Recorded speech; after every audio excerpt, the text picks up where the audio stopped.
Hello and welcome to Behind the Bar. Today you've got me, Cara Devine, and then also my good friend Alec Villarreal-Wirtz, who has come to show us a few things about all things agave. So we have just done a lovely little talk through and tasting of a lot of really beautiful agave spirits. So if you haven't watched that yet, then you definitely should.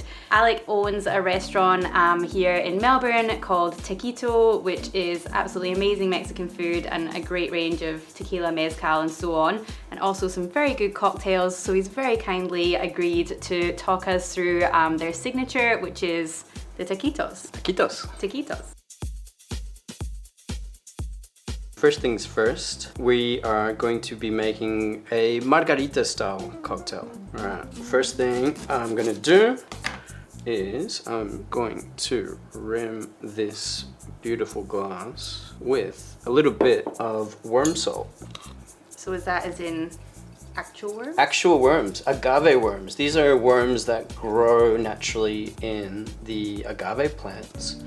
So when they're harvesting agave, they're chopping off the leaves, they'll find the worms that are growing in them and they'll take them out and they'll use them for a lot of things, for salt obviously, but also it's a delicacy in Mexico. Yeah.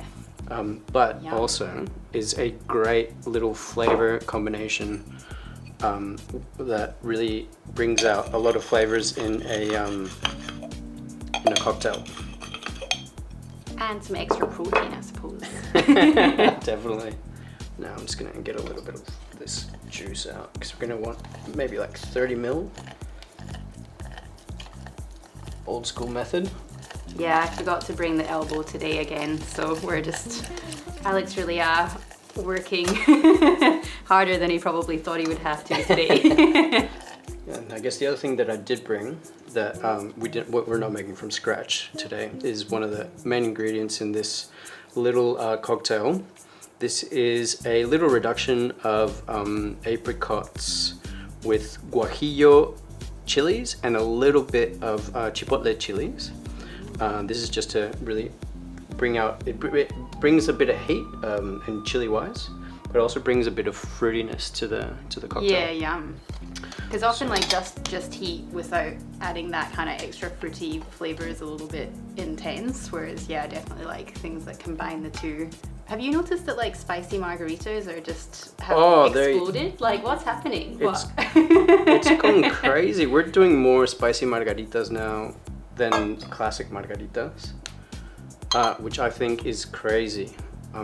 Now I'm just gonna put a little bit, I don't know why I like to do this, but I'd like to put a little bit of lime in the glass first. It's just to like season it almost? I think so. I don't know what it is. I've since I've been making cocktails, I've just always found that does something. Yeah, okay. I can't explain it.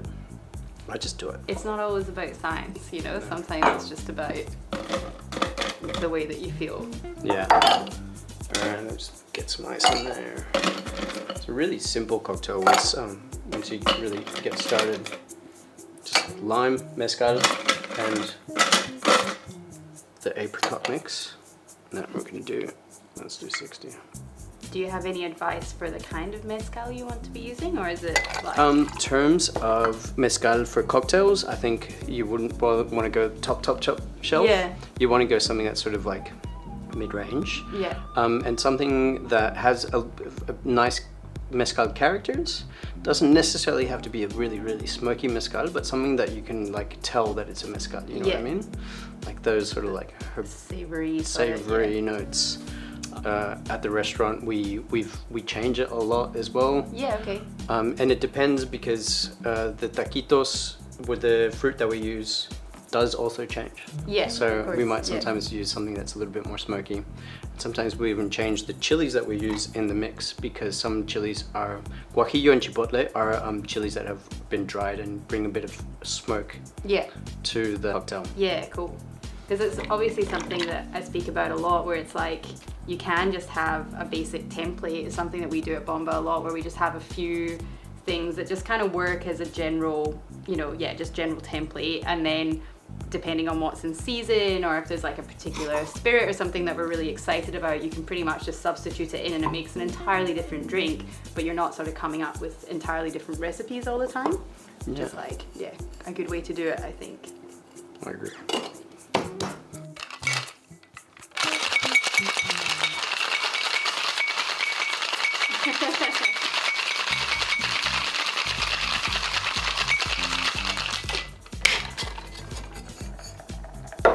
No straw.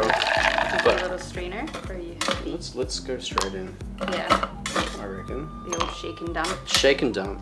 I'm a big fan.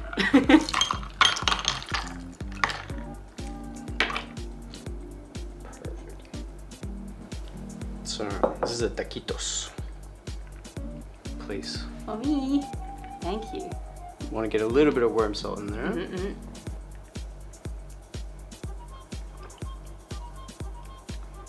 First of all, that salt is amazing, and I want it now on everything because it's got like like a little bit almost like smoky and like super savory as well, and just like makes you want to go back for more, and works so well with that real kind of juicy apricot flavor and that little bit of spice. I mean, I'm already a massive fan of Taquito, but if anyone hasn't been there, then you should definitely go and have a little try of that. Thank you very much. Oh, my pleasure. So now you know. So now you know.